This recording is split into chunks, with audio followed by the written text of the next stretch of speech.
morning. How are you?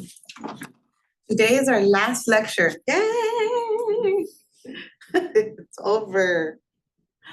And we're going to be talking about telephone and digital communication. It's our last chapter, chapter 12. Next week, we have our final. Today, we're going to talk about telephone and digital communication when we're working as customer service representatives. The telephone is going to be our best friend sometimes, right? Of course, if we're working at a retail shop, maybe we're out on the floor, we don't have to be answering phone calls. But if we're in a reception area, if we're solely customer service representatives that we're just answering phones all the time, answering customer inquiries, then we are going to be always on the phone.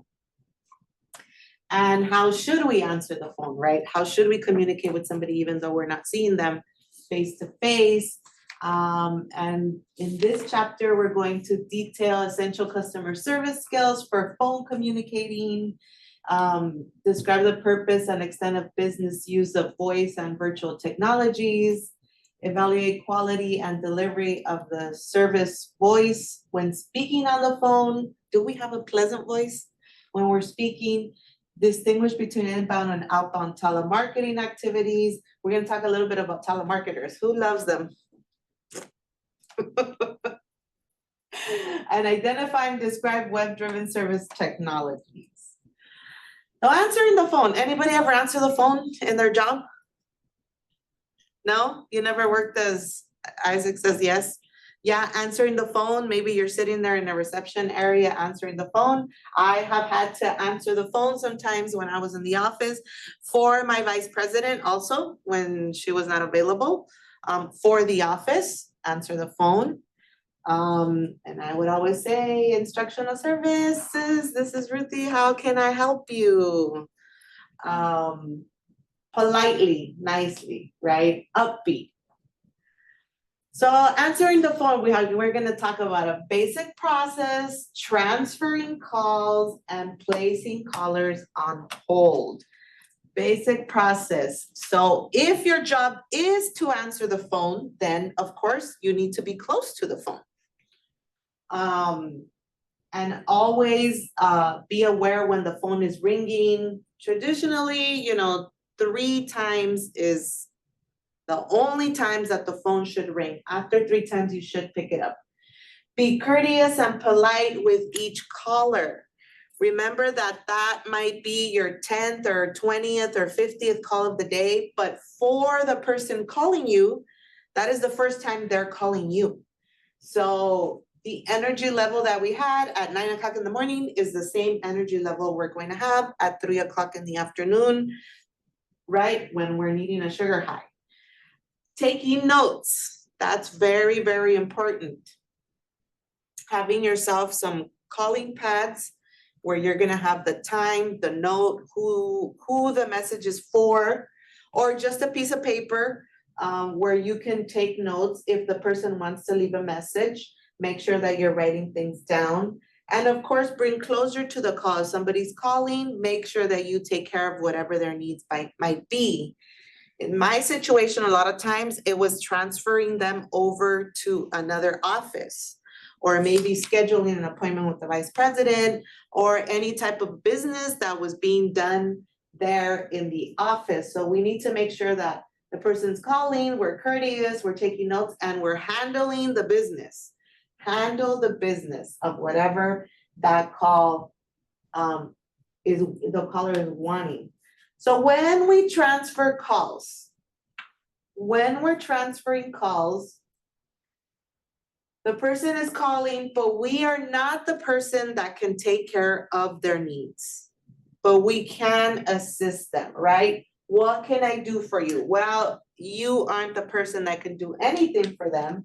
So we're going to transfer the calls.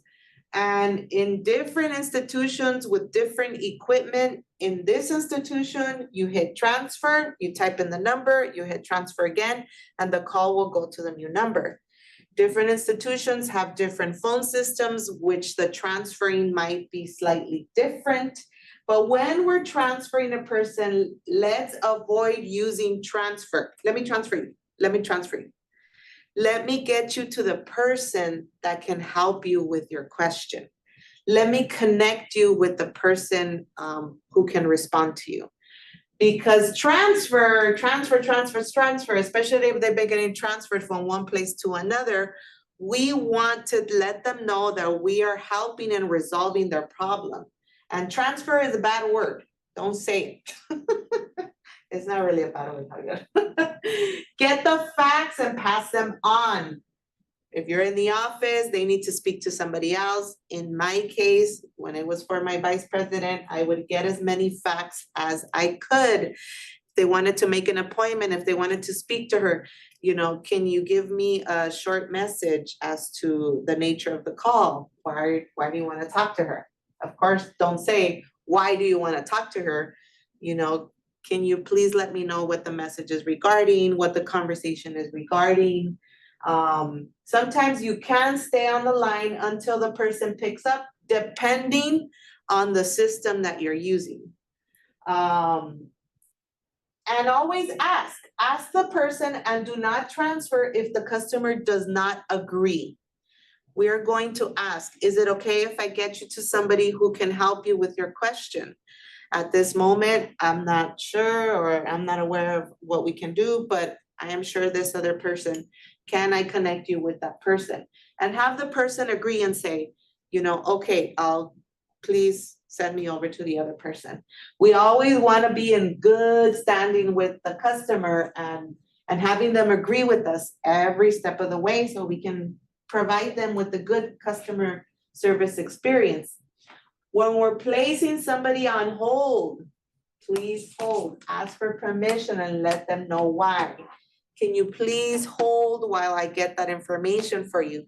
Can you please hold while I see if the person is available to take your call? Try to keep it under 30 seconds. It's a little bit tough sometimes depending on where you're at. Thank them for holding when you come back. When you come back, I appreciate you holding. I have, this information for you. I appreciate you for holding. Thank you for holding. The person can now take your phone call. Offer a call back also. You can offer a call back. I love that now. When you call customer service and they say leave a number like that, you don't have to be there and you don't have the phone right there, or you're on speaker, or you're doing something. So that's very, very convenient. And of course, if you have to take longer than 30 seconds, check back with the person, I'm sorry for the wait. Thank you so much for waiting patiently. It's going to take a little bit longer for me to get that information, or it's going to take a little bit longer for me to connect you with the person. That way, you're not on the phone for like an hour and you don't even know, maybe the phone hung up, maybe they forgot about you. You really don't know what's going on. So we're checking constantly with the customer and providing a great customer service experience, even when we're not looking at them in person. We have them on the phone. So now we use voice technologies. We have internet voicemail services, voice over IP, and voice response systems. Internet voicemail services. Now there's numbers that you can set up where your phone can go to that number if you don't answer, and you can get your messages online through a computer, right? They provide you with the phone number and it allows you for forwarding your calls in case you can't answer. Then you go in there and you get your messages. This helps with, of course, when the company's closed or when nobody answers the phone, we're returning the phone call right away because we have their message. And voice over IP, we have voice over IP here on campus, where the phone goes into the phone, but you can retrieve all your information, who called you, what time they called, what the voicemail is. It even transcribes it for you on your email. So that is what voice over IP is. And I love that because you don't have to go in there and dial the phone and put in your PIN. You just open up your email and everything is there for you. So that's great for when we're missing phone calls. And a lot of companies also use this. Zoom is a great voice over IP. Now, voice has been added to video and we can see everybody who we talk to on Zoom. We can hear them. We can have multiple people talking at the same time. Anybody ever use Zoom? Yeah? For work, for pleasure, for business or pleasure? For school, for class, right? Now we have synchronous online classes where you have to be on Zoom with your professor and you're giving class at the same time. For example, 11 o'clock every Monday, you get on Zoom and then they can see you here. So that is a good example of voice over IP, how the voice is traveling through the internet. And you have internet service, you don't get charged. WhatsApp is a great app that people use. You ever heard of WhatsApp? A lot of people who have families in other countries, because they're using the internet and they're not getting charged these outrageous long distance fees, and you can talk over the internet. So that's great. Voice response systems. When we're recording an outgoing greeting, yes, you're gonna state your name and title, the reasons you cannot answer the phone at this time, and of course, have the caller leave key information and remember to return calls promptly. When somebody calls and we cannot answer the phone for whatever reason, sometimes it's before or after business hours, sometimes there's lunch times, there's office meetings, and you cannot get to the phone. You wanna make sure that your customer has a great greeting. They're being met with a greeting. In instructional services, this is instructional services. My name is Ruthie. I am so sorry. We are away from the phone at this time. Please leave your name and a good number where I can reach you, and I will return your phone call as soon as possible. And when we're promising to return a phone call, make sure that you do return the phone call.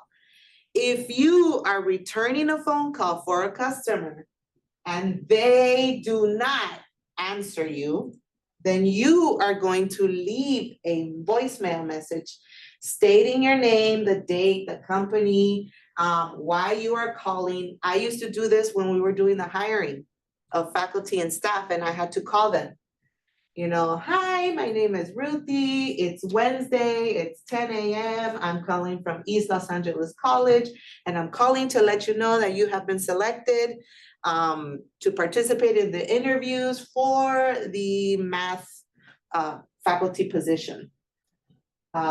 Please feel free to give me a call. My number is yada, yada, yada, yada. Thank you. And I look forward to hearing from you, right? We're leaving a clear message. We're leaving a courteous message. We're giving all the information that we can, and we are giving them a phone number and telling them. I used to have to tell them, please make sure you respond to me, or please make sure you call me back within 3 business days, you know, to confirm your candidacy interest.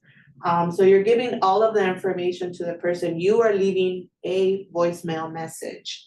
When you are leaving both messages, when the person is hearing your message or when you are leaving the message, remember we have to be courteous, upbeat, clear, don't speak so fast. Sometimes people speak really fast and you can't tell what the voicemail is saying. Has that ever happened to you? Somebody leaves you a message, I'm like, what are they saying? So we need to make sure that we are leaving clear messages all the time. So our voice delivery, how are we speaking? Are we speaking steady? Is it a steady pace, moderate rate of speech, not too loud or not too sharp, you know, shrill, not too sharp, high pitched tone? Oh, that's so annoying. Sometimes you get these people that, you know, they're speaking, you can't understand what they're saying, right? And then, you know, increase the energy in your voice. Make sure your voice is having good energy, you're speaking clearly, everybody's happy, you're happy that you are giving them a call and you're waiting for them to return your call, right? When you're talking to somebody, your voice is always the same. Avoid getting too loud. If we get upset, we tend to get loud, but remember, we need to keep ourselves calm in any situation that is happening. So the terrible, terrible telemarketers that are always bothering us. Telemarketing activities are used to introduce new products, gauge customer satisfaction, and schedule sales appointments. So not all telemarketers are bad. Well, I guess most of them are, but do you all ever hang up on telemarketers? Hi. Hi, we're calling you about, what was that thing? Solar panels on your home. Click. Or do we bother saying, I'm sorry, I'm really not interested, click. Or bye, I'm really sorry, I'm not interested at the moment. Or do we just hang up? Depends on how many times you've called. Depends on how I'm feeling. I'm gonna confess, I used to hang up. They used to come, hi, is this Ruth Seguenza? We're calling you about solar panels for your home. Does your home have solar panels? Click. I ain't got time for this. But, you know, telemarketers are people too. You want to be nice and courteous, right? To everybody you come across. And I always say, leave people feeling better after the interaction they had with you in whatever aspect of life. I now when I hear it, I say, I'm sorry, this is not a good time, and I'm really not interested, but thank you for your call. Okay, and sometimes they hang up on me now. So you're either the hang upper or the hang uppy. So, but now they hang up on me, and some of them do say, okay, thank you for your time, and then they'll hang up, right? But some of them, I say that now, and now they hang up on me. And I used to say, before I just used to click on them, but then I said, nah, pobrecitos, I'm just gonna say no thank you. And I say no thank you, and now they hang up on me. Ya ves, you never win.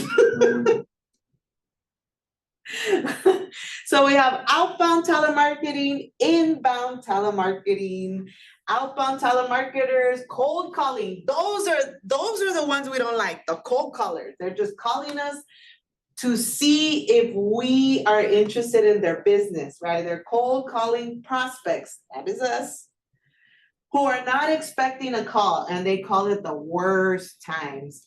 Inbound telemarketers are those that work for companies and they could you try again? And they take orders, they generate leads, provide service to already existing customers. Sometimes we get telemarketers, sometimes we're getting telemarketers, like for example, Spectrum. If we have one level of service and they're offering a higher level of service, right?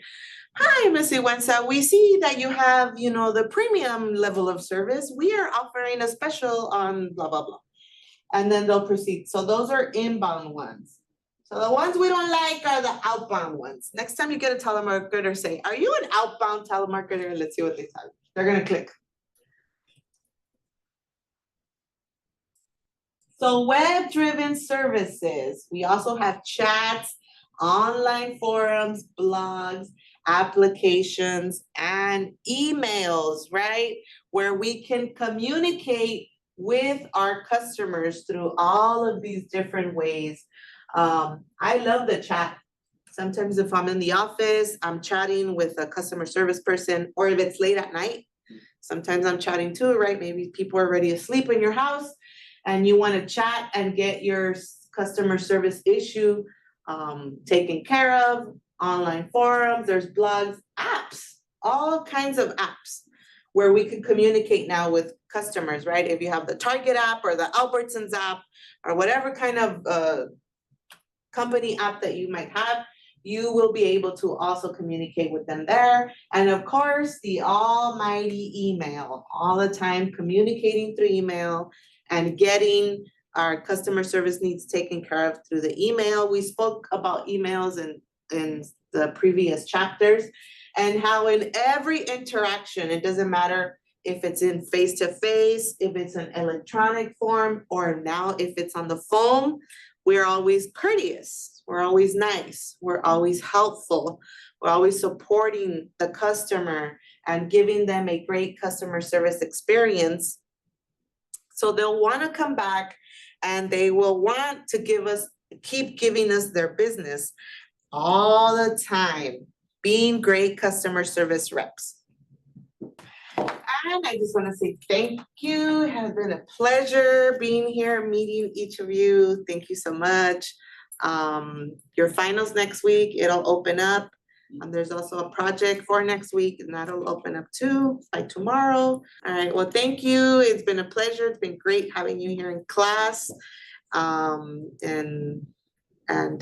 If I can ever help you with anything, if you ever think that, you know, I can help you with whatever is going on in your life, or you need help managing, you know, the issues here on campus, or I need this, I need that here on campus, feel free to reach out, send me an email. I'll be more than happy to help you. Okay, well, thank you very much. And we can go for today.